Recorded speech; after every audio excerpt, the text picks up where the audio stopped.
check natin. Yan. Ganda. Sakto lang to. Pagtapos ng ligo ng mga kids.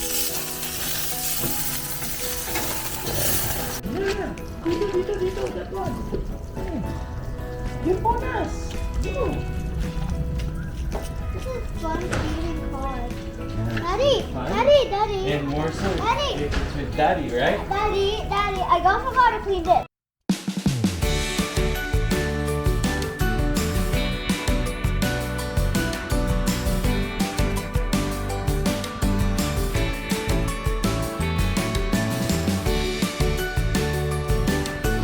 Hi fam! And welcome back to our channel again. Sobrang busy nito ni Mami kung saan naggagala. Ngayon naman for today, pupunta ulit tayo sa isang friend ni Mami. Kasi may kailangan daw silang meeting. So parang may niluluto ata to si Mami. Parang magiging entrepreneur na ata to. Pero let's see kung ano ang gagawin nila. Parang may partner siya or friends from the office. But hindi ko pa alam yung details. Medyo may surprise pa. Ayan. So we're just heating up the car. And yan, nakakamiss din ang view ng bahay namin. So pagbalik pala namin, like after a week or a week and a half, eto ang nangyari, nagkaroon ng hail. Ginagawa ang bahay namin dahil sa nangyaring hail last year. And Fam, tingnan nyo naman. Ba't naman ganun? Nag-hail na naman. Ba't naman nag-hail na naman? Pero maliliit. Daddy, Pero maliliit lang. Hopefully maliliit lang siya. Daddy, it's getting hurting. Yeah. Wait. Kasi kakatch ni Daddy para makita nila. Maliit lang naman. Maliit lang siya. Pero come on. Inaayos pa lang. Ba't naman ganun? Mag-hail ka kaagad. Wag naman, basta wag malaki. Yung maliliit na pa-cute lang. Ito na lang yung hail, maliliit lang, parang butil ng bigas. So wala siyang impact sa bagong ayos na bahay. So parang steady pa rin siya. Ayun. So dadaan lang kami ng, I think, bilihan ng mga drinks. So baka pop or red wine or beer and whatnot. Para naman meron kaming dala. So pupunta kami sa southeast of Calgary, as I've said a while ago. And then let's go and check out din natin kung ano yung bahay nila. Kasi I heard maganda daw yung bahay. Simple lang pero maganda yung bahay. Ayan. Siyempre magpapaalam muna tayo. Okay, so let's go and head to southeast of Calgary. See ya! So nandito na tayo. So Copperfield pala ang pupuntahan namin. So ayan. So office mate ni Donna. And yeah, yun nga, nakatulog na ang aking mga kiddos. So ayun. So gigisingin pa namin. So right, pasok lang muna kami. See you later. Hello fam! Good morning, good afternoon, and welcome back to our channel. Medyo late na rin kami nakauwi kasi nag-bonding moment din. First time naming bumisita sa bahay nila and ang saya din. Sobrang daming kwentuhan at kainan din. So, back to routine and back to reality, the reality of Canada, which is routine. Yes, that's right. Alright, so see you later. Drive muna ang daddy. Bye! So driving na tayo, pa south na naman po ang Alba Fambam. So medyo gloomy today and kahapon, and prediction din is bukas. So hindi tayo makakalabas masyado. I mean outdoor. So bahay-bahay na lang muna tayo. May Yan. pasok ka naman tomorrow. Yep. So, let's see, pagbukas, after work, makalabas tayo kahit konti para lang mailabas yung kids din. Morning naman, mga before lunch na, sa bahay na rin tayo. So, we'll see that. Ano magawa pa natin. Right, so, southbound na naman po ang Alba fan. Para talagang gusto na kaming palipatin dito, Dad. Parang lahat na lang pinupuntahan natin. Lahat talaga. Yeah, like Walang every more. weekend we're Walang more. here. Ayan. Alright, so catch watch you again later. Ayan, at dahil nga bonding night namin today, dumaan muna kami to get some boost. Yeah, Dito sa beer and may Calgary request si Joseph Co-op. Calgary Co-op, yeah. Calgary Co-op. Daddy, Malapit so na to when sa the kila Joseph sa when a Auburn car Bay. crashes and then it was in the side. Mm-hmm.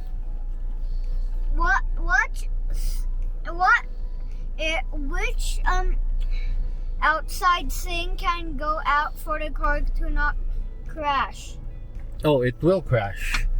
But the airbag will protect you. No, and even Curious si this, Kuya kasi nakita niya may airbag daw dito. For what daw yung airbag? And then we show a video kung para saan ang airbag. So, amazed na amazed siya. Airbag is to protect you when you crash. Yan. So, ngayon, sobrang curious ni Kuya. So, you know what airbag is for na, Kuya Davon? Opo? Opo. Good job. And papunta na kami ngayon. Nag-start na, oo. Nag-start na ngang umulan. Ayan. Pero okay lang. Kasi bahay-bahay lang naman ang lakad natin today. So, rainy, long weekend here in Calgary. Hi fam! Ayun, so hindi na kami naka-bye-bye kagabi.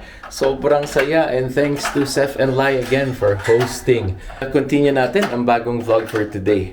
So today, what are we going to do, Kuya Davon? We're just gonna be staying here at home and we're going to... wash the car. We're going to wash our cars, fam. Yeah, so I'll have Kuya Davon involved today. And syempre, parang play-play lang yan sa kanya. So, sasamahan niya akong mag-wash ng car namin kasi medyo madumi na nga since winter pa. Before winter pa ang last car wash na aming sasakyan. Ayan, so maalikabok na talaga. But yeah, of course, the interior, bina-vacuum ko naman and all. But yeah, pag outside kasi parang sayang pag nagpa-car wash ka or ikaw magka-car wash kasi sobrang lamig. Yan. So, I have my helper for today, which is Kuya Davon. Kuya Davon's going to help me. Yan, fam. Nag-start na kami ni Kuya Davon. Kuya, come here. Yeah, try to wash it here. Yan, yung helper kong napakagaling. Ayan, din. Dito, on the bumper. Here. Yan. So, parang naglalaro lang din siya. Ang galing ng Kuya David ko ah. Yan.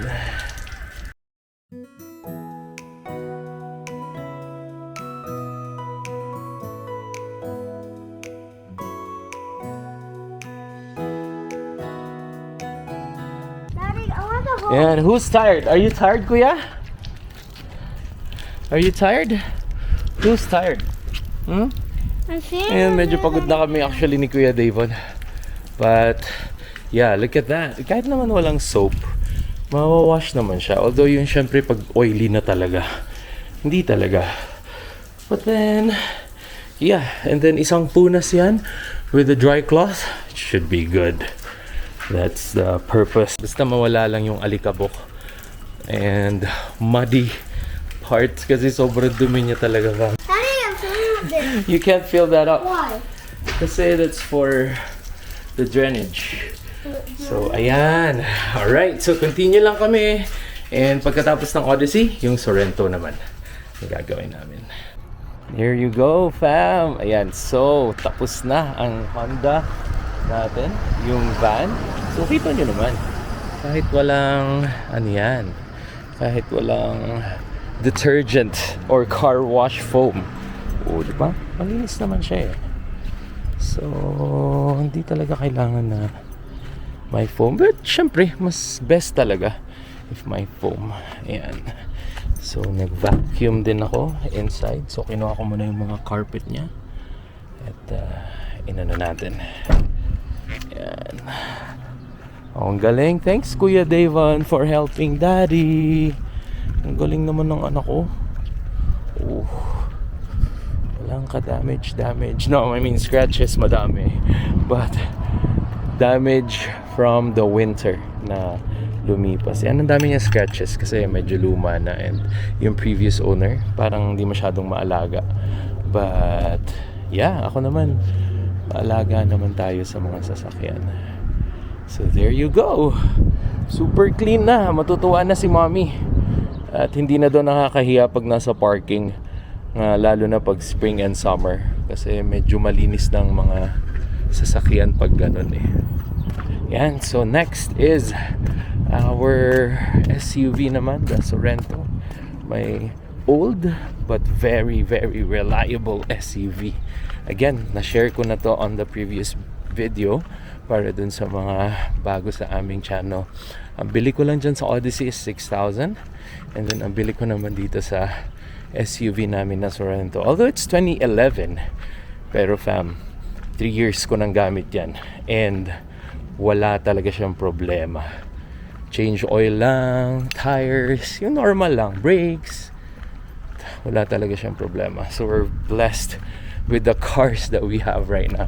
And wala pa naman kaming plan talaga to change. Siguro pag nasira na lang tong Sorento, then I'll consider buying maybe a good second hand talaga from a dealership.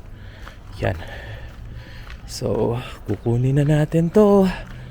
And siya naman. So, look at that. Nakatikim to ng before winter pa. Like November or December. Ayan. So madumi na talaga siya. Ayan. Okay, so drive lang natin sa garahe. And again, no detergent pa rin tayo, no soap, kasi nga pupunta yon sa rainwater drainage, which we want to avoid. So water lang tayo, okay naman eh, as long as medyo malinis na siya and all, pwede na. Okay, so drive lang natin.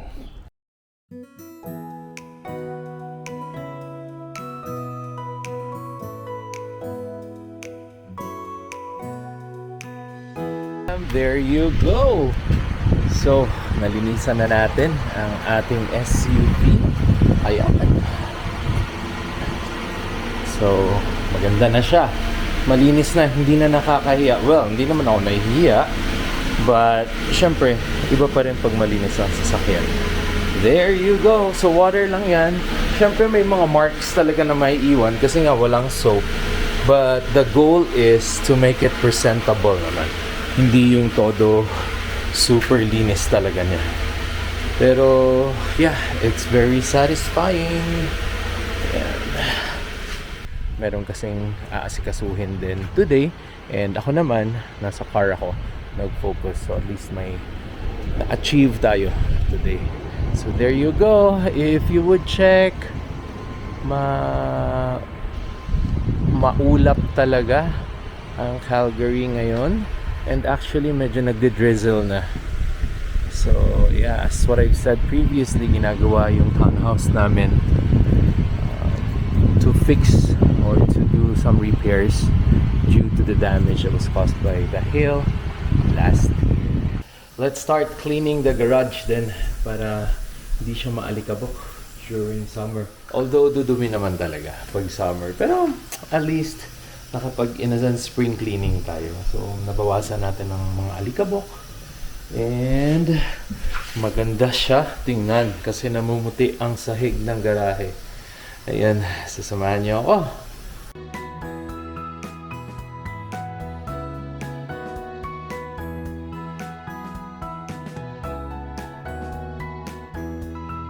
Maganda na ang ating kotse. Malinis na.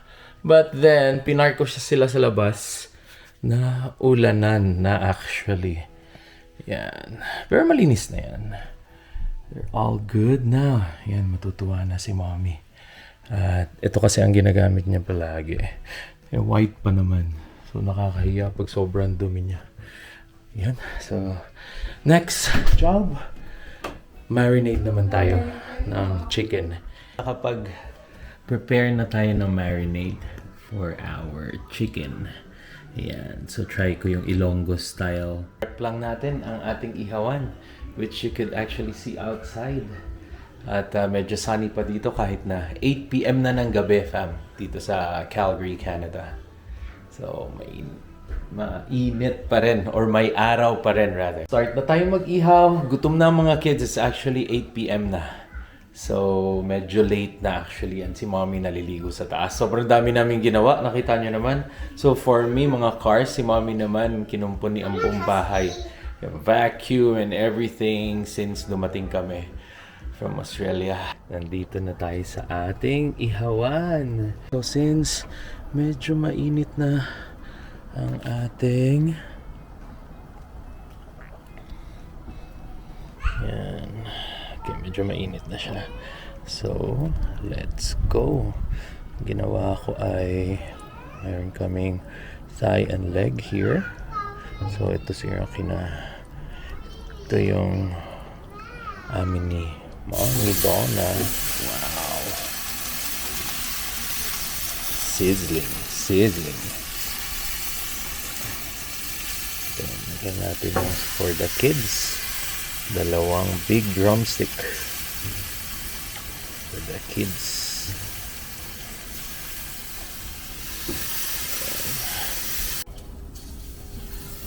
Check natin. Ayan. Ganda. Sakto lang to. Pagtapos ng ligo ng mga kids. Ayan. It's gonna be done.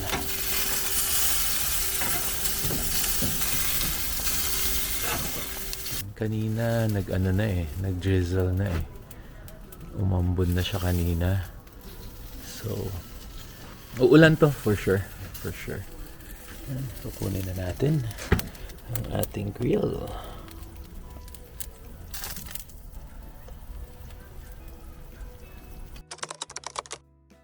So, nandito ako sa labas at tapos na kami mag-dinner. Oh, iba talaga pag ihaw eh. Nakaka-miss talaga. Sobrang pagod today. Kita nyo naman, dalawang sasakyan, pati yung garage natin, nilinis na rin natin. So, sobrang linis ng mga kotse ngayon. At thanks sa pagsama sa amin ni Kuya Davon. Again, yun na nga, sinasama ko talaga si Kuya sa mga activities ko hanggat kaya kasi gusto ko siyang turuan. Bata pa lang. A bit of hard work, the normal values that we have as Filipinos. For sure kayo din, nakaka-relate din kayo. Bata pa lang tayo, tumutulong na sa mga magulang. Kahit na simple chores lang. Paghugas ng pinggan, paglinis ng bahay, pagtapon ng basura. So, yung mga simple things lang na gusto ko din ituro kay Kuya Dave. So, dito na lang ang video na ito and nautusan pa ako ni Mommy bumili. And thanks again for watching and sa pagsama sa akin. So please don't forget to like, share, and subscribe to our YouTube channel and also to Alba Fambam Facebook page. Yeah, so you could message us there. Okay, so see you on the next video.